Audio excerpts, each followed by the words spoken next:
All right, folks, we're back here at halftime. We're watching the Ace Band, who's performing about 4 or 5 songs tonight, an award-winning Ace Band. I'm joined here in the press box by the Ace Board Chairman, Witt Gaither. And, Witt, how you doing tonight? I couldn't be better. What a way to end the half. I mean, 10-7, got some momentum going in. That's a big deal because that'll give us, win this game. We end up seated third. That changes the venue, changes direction for us. We've got a good shot at the playoffs and taking our first playoff game. So happy to see the half end the way that we did. Absolutely.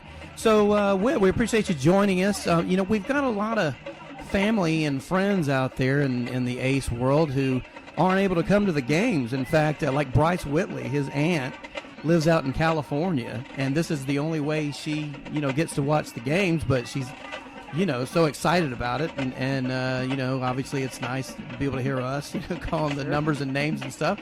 But I wanted to bring you in so that people could hear from you, because they never get to see you, right? And right. So you're the chairman of the board for ACE. And first off, what I wanted to ask you was talk a little bit about the conception of ACE from your perspective.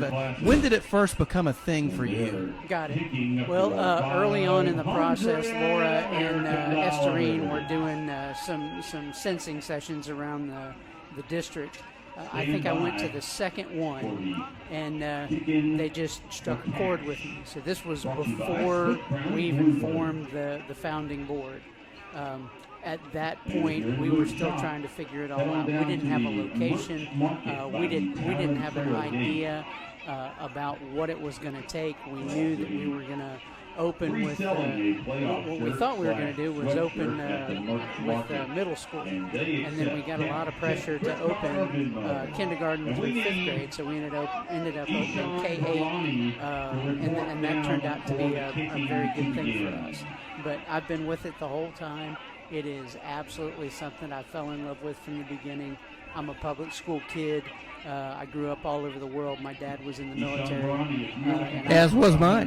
Yeah. And I value a public school education, and it just, once you get this place under your skin, it's hard not to love it. And so you work for Smith, Brown and Gruber downtown, correct? I do. Yes, I'm the chief operating officer for Smith, Brown and Gruber. That's a local wealth management firm here in town. Fortunately, the owner of the business gives me great flexibility. That gives me a good amount of time to spend on ACE topics and ACE business. That's great. And how often do y'all meet as a board? We meet every month as a governing board, and our rules are pretty clear.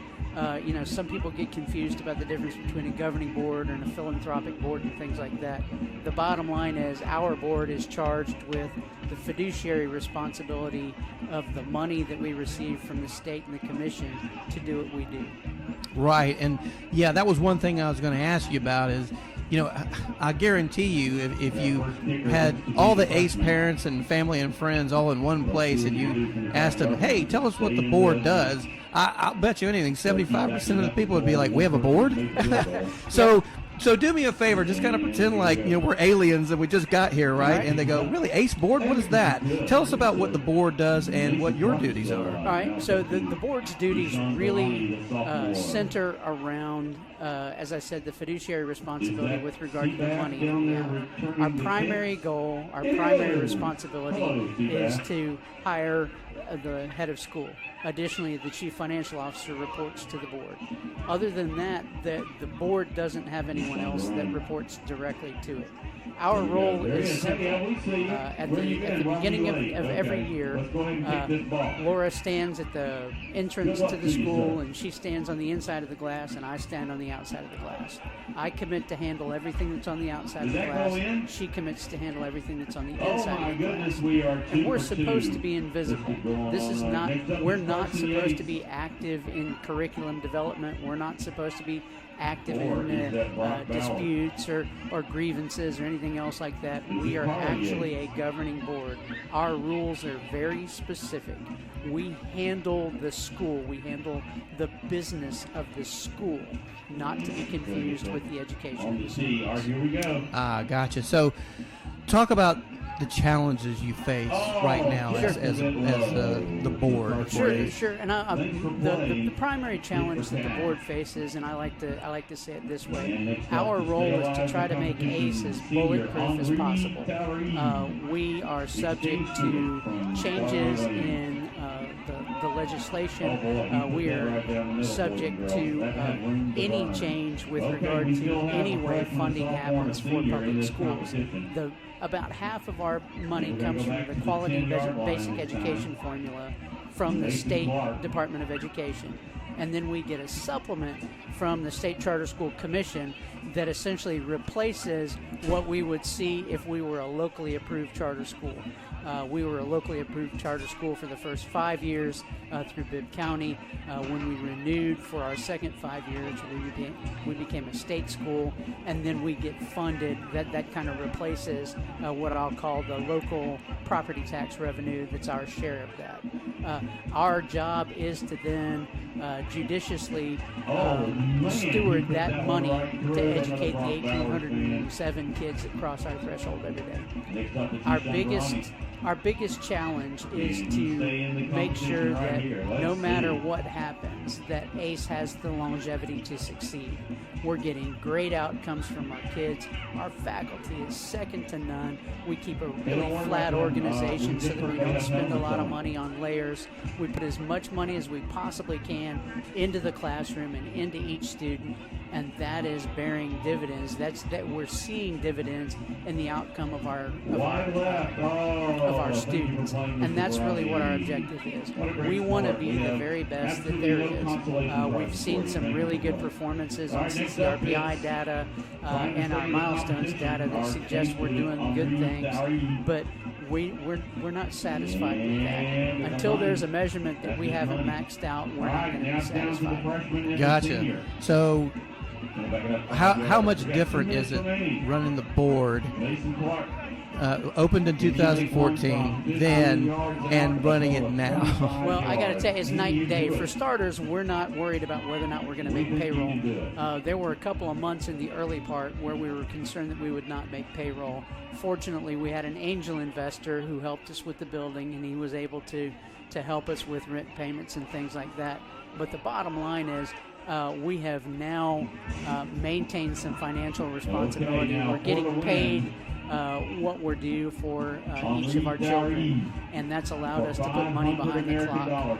We're safe to a great extent from most problems financially, and that's really made all the difference. The move from Bibb County to the commission was really when that changed for us. Once we got that extra stipend from the commission, that really changed the landscape for ACE and what it does.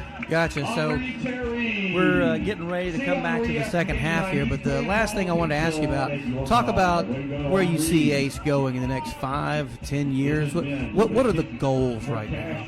The goals for the school are pretty simple, and that has to do with the outcome for each of the children that cross our threshold. We're trying to maximize the outcome that we have for every child.